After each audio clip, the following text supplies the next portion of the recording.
Empresas que não têm dívidas não podem falir. Com essa frase do melhor investidor de todos os tempos, Peter Lynch, é que nós começamos o vídeo de hoje.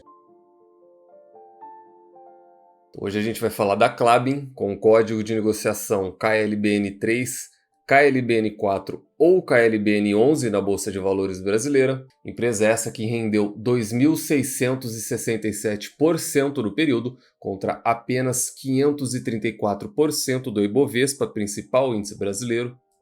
Trazendo isso para o mundo real, o investimento de apenas R$1.000 na companhia no período teria se transformado em aproximadamente R$27.000 pelo simples fato do carrego, aplicando a metodologia das 3 chaves do sucesso que eu sempre trago para vocês em todos os vídeos. E num passado mais recente, algo mais realista, mais factível, período de 5 anos, a empresa retornou quase 89% contra apenas 35% do Ibovespa, portanto mais de 2 vezes o principal índice brasileiro.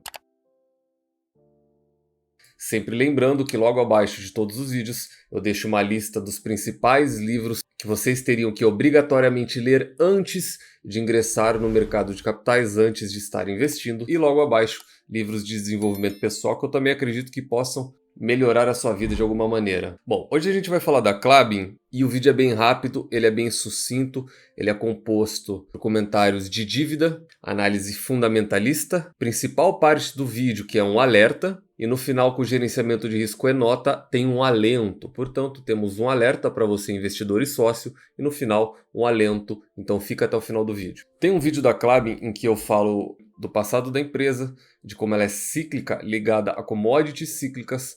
Falei no vídeo recente referente ao segundo TRI, principalmente no que tange ao recuo das vendas da empresa. Para ser mais específico, o volume de celulose, papel e embalagens vendidos foram de 21%, 17% e 3% respectivamente menores, quando comparado no year over year, quando comparado ao ano passado. Mas no que diz respeito ao título em si do vídeo, é um alerta para você, investidor da Klabin. Por muitas vezes pode ser induzido apenas para o lado positivo, como por exemplo, o Luiz Barsi sempre investiu em Klabin, só que atentem-se, a Klabin lá de trás não necessariamente é a Klabin de agora, e por muitas vezes vocês são induzidas para o lado negativo. Exemplo, pessoas dizendo que a empresa tem uma alavancagem altíssima quando comparado ao seu EBITDA, ou até mesmo uma dívida bruta altíssima, no qual eu concordo, porém, algumas pessoas agem como mensageiros de coisas ruins.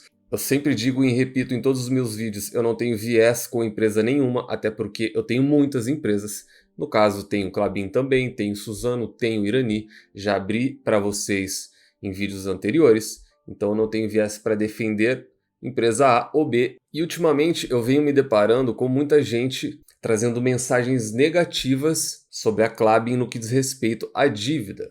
Então vamos lá, eu vou começar o vídeo a partir daqui. Sim, a dívida dela é alta, e para você que apenas olha a dívida no que diz respeito à dívida versus EBITDA, ou dívida versus EBIT, que o EBIT é o mais próximo do resultado operacional, só tome cuidado que ao usar um ou outro, empresas que necessitam de aporte de capital intensivo, como é o caso da Klabin, você pode ser induzido ao erro. O correto nesse caso é usar o EBITDA. Você pode achar que está tudo sob controle, mas não está. A última movimentação da Klabin, ela colocou no caixa 3 bilhões, e você à primeira vista pode achar que isso é algo bom, mas não é. Isso é simplesmente mais dívida para a companhia, e podem vir com essa conversa que é uma dívida com juros muito baixo, porém dívida é dívida de qualquer maneira. E não só essa, até mesmo no plano diretor da empresa, vem de longo prazo em reduzir sua dívida, sendo que em 2021 ela atingiu incríveis 30 bilhões de dívida. Atentem-se nessa cifra, 30 bilhões, independente de qual é o seu EBITDA, independente de qual é a sua geração de caixa. 30 bilhões é uma dívida bruta alta. Também só se fala em bonds, mas qual que é a real situação da Klabin? Uns falam bem, uns falam mal. Eu vou tentar te elucidar para você tentar, no final desse vídeo, se nortear e ter a melhor decisão possível. Bom, a Klabin hoje tem uma dívida bruta pouco acima dos 25,5 bilhões. Então ela tinha 29 e reduziu para 25 em 2 anos. Porém, 25 bilhões ainda é alto. O grande ponto é que ela tem apenas 6 bilhões em caixa. E isso é uma outra maneira de você avaliar a dívida da companhia. você tem dívida bruta versus equity, você tem dívida líquida versus equity, você tem dívida bruta versus o caixa, que é o que eu estou mostrando para vocês no caso, que são disponibilidades da companhia. Estamos falando de uma dívida de 4,16 vezes o que a empresa tem de caixa, ou seja, ela precisaria de mais de 4 vezes o que ela tem hoje para quitar a sua dívida. Porém, se você analisa apenas a dívida líquida versus o EBITDA, que é o que a maioria das pessoas deveriam olhar, porém não olham, e agora lembrando, essa é a principal métrica desse vídeo, esse é o meu principal objetivo desse vídeo. Eu já vou fazer uma pausa para o primeiro comentário, tá? Quando a gente analisa fundamentos de Benjamin Graham, ou dá início ao monólogo de 2 minutos de Peter Lynch, a gente tem que avaliar histórico de lucros, métricas de eficiência, o ROI, dividend yield, preço sobre lucro e a dívida da empresa. Porque, como eu falei, apenas empresas sem dívidas não quebram. Então, o primeiro comentário do vídeo é: aprendam a fazer gerenciamento de risco, coloquem as métricas de acordo com as empresas que você gostaria de ter na sua carteira, de lucro, dividendo, só que nunca se esqueça da dívida da companhia. De nada adianta uma empresa que fatura muito, porém todo caixa vai para pagar dívida, porém todo caixa vai para pagar juros. Esse foi o primeiro ponto. Segundo ponto, a gente vai analisar e comparar a dívida da Klabin para saber se ela está tão grave quanto algumas pessoas dizem. Estamos falando de uma disponibilidade mais de 4 vezes o caixa da companhia. É uma situação não tão legal assim. E uma dívida líquida EBIT ou uma dívida líquida EBITDA de 2,5 e 3. Eu, por tese, consenso de mercado, estamos falando de um limite aceitável de 4. Para mim, ao longo desses 16, 17 anos, uma empresa excelente nota 5, ela tem que ter uma dívida líquida EBITDA abaixo de 2. Na realidade, eu sou muito mais rigoroso, só classifico empresas nota 5 com uma dívida líquida EBITDA abaixo de 1. Então, em consenso de mercado, ela tem uma dívida líquida EBITDA ok. O que é uma dívida líquida versus EBITDA? É o que ela pode gerar de caixa vezes aquilo que ela tem de dívida, de uma maneira muito simplista para que vocês possam compreender. Ela levaria 2,5 anos para quitar a sua dívida através do seu EBITDA. Agora vamos fazer um comparativo com uma outra empresa também de capital intensivo, porém num setor muito pior. Vamos falar da Magazine Luiza, que está no olho do furacão, na boca de todos os gestores e fundos, principalmente dos maus administradores, por pura e simplesmente não fazerem gerenciamento de risco esse que eu trago para vocês em todos os vídeos, colocarem altos aportes em companhias com altas probabilidades de perda, como por exemplo o Magazine Luiza, e depois quem assume o prejuízo são os cotistas. Magazine Luiza tem uma dívida bruta de 7,2 bilhões e as Casas Bahia é um bom exemplo disso. Vem sofrendo com tentativas de antecipação de dívida dos seus credores, por isso a empresa desabou no mercado recente e, por sorte da companhia, a justiça bloqueou essa antecipação de dívida. Uma vez que você antecipa uma dívida, você antecipa outra e vira uma espiral. As empresas não sobrevivem por conta de dívidas. Mas mesmo a Magazine Luiza estando numa situação tão ruim, ela tem disponibilidade de 2,5 bilhões. Então uma dívida de 7,2 para uma disponibilidade de 2,4, 486, estamos falando de uma relação de disponibilidade de caixa para a dívida de 2,9. E a relação da dívida versus o caixa da Klabin é de mais de 4 vezes. Veja, a situação da Klabin não é das melhores. Péssima empresa no momento, que está desabando na bolsa por conta de dívidas e baixas margens. Ainda assim, tem uma relação de dívida bruta versus o caixa melhor do que a da Klabin. Vamos olhar um outro exemplo aqui de uma empresa de capital intensivo. Estamos falando da Petrobras. E à primeira vista, você vê uma dívida de 279 bilhões, 280 bilhões, contra um caixa de 61 bilhões. 280 dividido por 61. Então você tem uma relação de dívida versus caixa de 4,59. Mesmos parâmetros que a Klabin. Agora olha o pulo do gato. Enquanto a Klabin tem uma dívida líquida EBITDA e EBITDA de 2,49 e 3,08, a situação da Petrobras, que também é uma empresa de capital intensivo, é muito mais tranquila, é uma relação de apenas 0,73 e 0,93. Então veja, analisar uma companhia nunca é fácil. Analisar uma companhia nunca é simples. E quanto mais você entra, você vai desmembrando e continua cavando cada vez mais fundo. Se você olhar apenas uma métrica, você pode ser levado ao engano. Quando você olha 2 métricas, você tem uma visão diferente. Quando você aprende a olhar 3 ou 4 métricas para apenas um fundamento, que é a questão da dívida, a sua visão pode se ampliar um pouco mais. Então a relação da dívida da Petrobras é muito melhor do que a Klabin. Tá, Guilherme, mas você está comparando o setor de varejo, você está comparando o petróleo. Pois bem, vamos comparar agora a Irani, mesmo setor, competidoras. A Irani, que tem uma dívida bruta de apenas 1,8 bilhão e uma disponibilidade em caixa de 860 milhões. Isso se traduz em quê? Em uma relação de dívida bruta versus caixa de apenas 2. Muito mais confortável, muito mais tranquila. Não só isso, quando você vem para dívida líquida patrimônio, dívida líquida EBITDA e dívida líquida EBIT, você tem uma relação baixíssima de 0,77, 1,25 e 1,44. Bom, por que eu trouxe todos esses números e por que eu trouxe toda essa mensagem repetindo as mensagens pessimistas que algumas pessoas estão passando? Porque eu precisava explicar para vocês, ponto a ponto, elucidar vocês o que é que se está falando, para agora eu passar um pouco do meu ponto de vista no que tange e no que diz respeito a números. Não só dívida, como a percepção dos investidores. Mas o que é isso, Guilherme? As coisas nunca estão claras até que seja tarde demais. É um capítulo muito interessante e até filosófico, eu diria, de Peter Lynch. Quando nós achamos que está tudo ruim, as coisas estão começando a melhorar, e quando a gente começa a ver que as coisas estão ficando ruins, elas já estão piores do que a gente imagina. Quem é mestre nisso é George Soros. George Soros e a teoria da reflexividade, que eu já falei para vocês.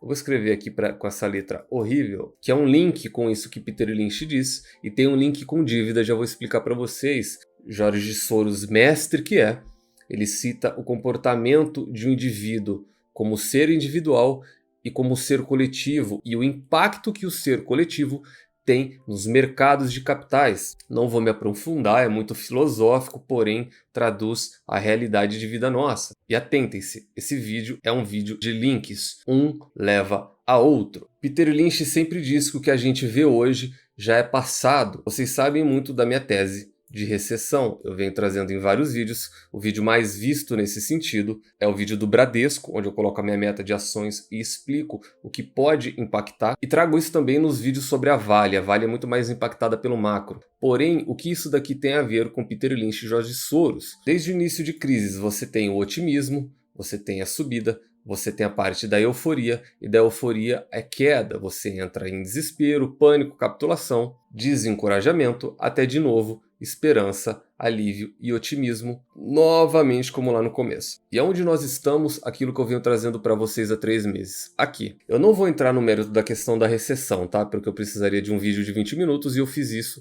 em vídeos recentes da Vale, do Bradesco e por aí vai. A grande questão aqui é, nós estamos no período de ansiedade e de negação, principalmente. Em 30 segundos eu vou resumir para vocês. Eu já vivi isso nos anos 2000, eu já vivi isso na grande crise de 2008, eu vivi isso em 2015, eu vivi isso recente em 2020, e está acontecendo novamente agora e vai acontecer até o resto dos tempos. Toda vez que nós temos crises, elas são precedidas por uma alta nas taxas de juros, e as taxas de juros subiram de uma maneira abrupta e de uma maneira muito rápida. A subida recente é a pace mais rápida de todos os tempos no que diz respeito ao Fed. E toda vez que eu citar o Fed, que é o Banco Central Americano, e até hoje nós não tivemos nenhum impacto. O S&P ele está próximo das máximas, o Ibovespa está próximo das máximas, o mercado europeu próximo das máximas, sendo que os juros está nas alturas. E eu sempre falo para vocês que deteriorização fiscal e monetária, ela é tardia, ela nunca é imediata. Então nós estamos no período de negação. Vamos lá.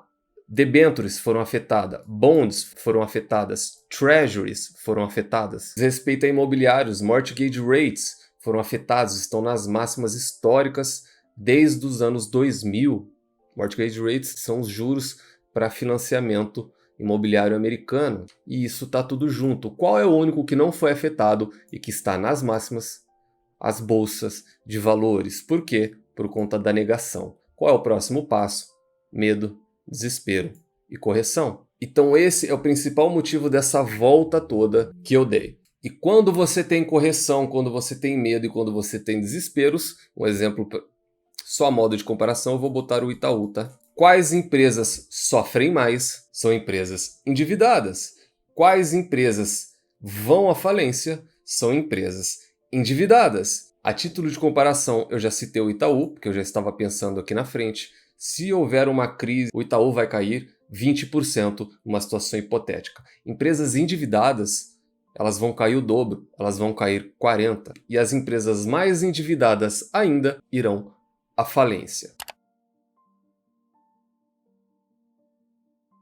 Ah, Guilherme, quer dizer então que tudo que esse pessoal fala no que diz respeito à dívida da Klabin, eles estão certos, a dívida está elevada, a empresa é perigosa, então eu vou vender. Não. Vamos agora à análise fundamentalista, vamos esquecer o agito do mercado e vamos agir sem sentimentos. Fundamentado principalmente em Benjamin Graham e todos os seus discípulos, começando pelo monólogo de 2 minutos de Peter Lynch. Primeira foto, de acordo com ele, que você tem que ter é do histórico de lucros da companhia. E desde os anos 2000 é visível a crescente no que diz respeito à receita e a crescente no que diz respeito a lucros. Tem pontos de alerta? Sim. Tem 2 anos de prejuízo. Tem pontos de alerta pela inconstância? Sim. Tem pontos de subidas e descidas no lucro. Porém, se você não está disposto ou não tem estômago para isso, não invista em empresas cíclicas. Mas no primeiro quesito ela passa, ponto para a empresa. Segundo ponto, no que diz respeito à eficiência, vamos falar do ROI, Return on Equity, tese essa de Warren Buffett. A empresa tem uma média histórica de 10,33%, sendo que nos últimos 3 anos ela teve um ROI na casa de 50% e o atual está em 39%, muito por conta dessa alta das commodities. A empresa ainda assim é uma empresa extremamente eficiente, ponto para a empresa.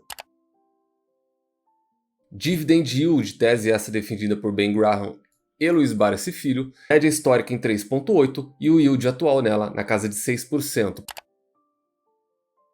Preço sobre lucro, ou PL, tese essa de Robert Shiller, extremamente importante para definir quando você deve comprar uma ação, tese de regressão à média de preço sobre lucro, e ela tem uma média histórica de 21,55%. Chegamos então ao preço teto, tese essa de Luiz Barsi Filho.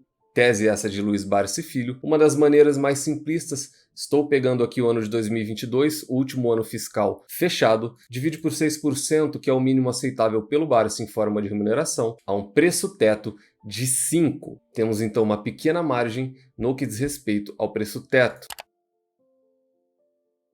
Vamos calcular agora o preço justo, tese essa de Benjamin Graham. Se quiser pausar o vídeo, a fórmula está aqui. O que o investidor faz é pegar 22,5, multiplicar pelo earnings per share, que é o lucro por ação, 0,81, multiplica novamente pelo business value per share, que é o VPA, 2,10. Você chega num valor altíssimo. Nunca se esqueça de levar essa fórmula à raiz quadrada. Teríamos então um preço justo de 6,18, assim como o preço teto, também uma pequena margem para preço justo. Preço justo e preço teto são teses totalmente diferentes, eu sempre gosto de enfatizar, com finalidades totalmente diferentes. E agora a parte mais importante do vídeo, gerenciamento de risco. Gerenciamento de risco, esse que se você não faz, faça, aprenda a fazer urgentemente, porque ele é o compilado, é quando você pega tudo isso que eu falei para vocês e traduz em números, traduz em nota e traduz em percentual de aportes para a sua carteira, reduzindo assim o seu risco de exposição para empresas ruins e potencializando o seu risco de exposição para boas empresas. Portanto, falamos da Klabin, é uma empresa cíclica ligada a commodity, celulose no caso, e ela obtém uma nota 3. Eu sempre compartilho com vocês, 3 é uma boa empresa, 4 é uma ótima empresa e 5 é uma excelente empresa. Apesar dessa dívida dela estar alta, apesar de quase 30 bilhões de dívida ser um número astronômico, e apesar de empresas com altas dívidas sofrerem muito em períodos de crises, quiçá não irem à falência, a Klabin é uma empresa centenária. A Klabin é uma empresa necessária para a gente como ser humano. materiais básicos, materiais de dia a dia, e ela já se mostrou resiliente em outras crises. E por isso, eu ainda sou investidor e sócio da companhia. Essa é a análise que você tem que fazer como sócio de uma companhia. Porém, o grande ponto está aqui, lembrem-se, gerenciamento de risco. Primeiro, você não pode deixar de considerar que ela tem uma dívida alta. Assuma, entenda e simplesmente aceite assimilando isso. Segundo, ela é uma empresa que necessita de um alto capital investido para o seu funcionamento regular, mas voltando aos pontos positivos, centenária, resiliente, necessária para a gente como seres humanos. E o pulo do gato, depois de ver todo esse cenário apocalíptico que outras pessoas trouxeram e que eu resolvi compilar para vocês, tem um lado bom. As pessoas nunca se atentam ao histórico, e vocês lembram que eu sempre trago o histórico de 20 anos. E eu nunca falo de períodos curtos. As pessoas que falam da dívida da Klabin hoje, elas têm total desconhecimento. Uma dívida alta não é novidade para a Klabin. A Klabin desde 2015, portanto estamos falando aqui de um histórico de 8 anos, ela chegou a ter uma dívida EBITDA na casa dos 6. No pico de alavancagem do Puma 1. Em 2021, ela tinha uma dívida líquida EBITDA na casa dos 4, no pico de alavancagem de Puma 2. E traçando uma linha de tendência, é queda de dívida. Então, último comentário e para fechar. Existe o cenário apocalíptico, existe o cenário de alto endividamento, existe a minha tese de recessão. Porém, esse último slide da página 79, que apenas 0,01% dos investidores analisam, e eu analiso o balanço página por página das minhas mais de 100 investidas, ele é claro e evidente para qualquer um. A dívida da Klabin vem em um processo de queda, em uma tendência de queda há mais de 8 anos. Se acontecer uma crise, realmente ela pode ter uma queda alta? Realmente ela pode sofrer? Sim, ela pode. Porém, se acontecer, e quando o investidor ele é puramente fundamentalista, ele deixa um pouco o se de lado, ele se atém aos números e vê que a alavancagem da companhia está diminuindo através dos anos.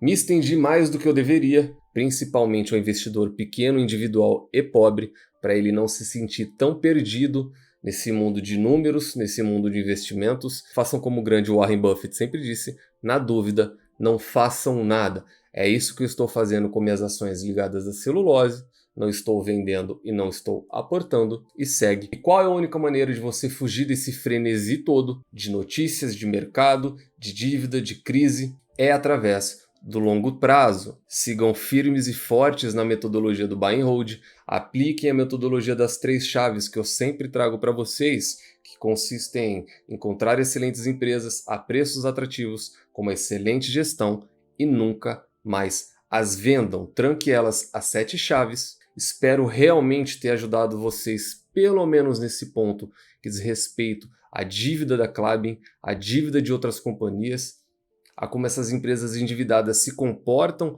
em tempos difíceis. Deixa no comentário se vocês têm empresa, se vocês pretendem ser sócios da empresa ou se vocês irão se desfazer da empresa, o que eu particularmente não faço. Nos vemos no próximo vídeo e até lá.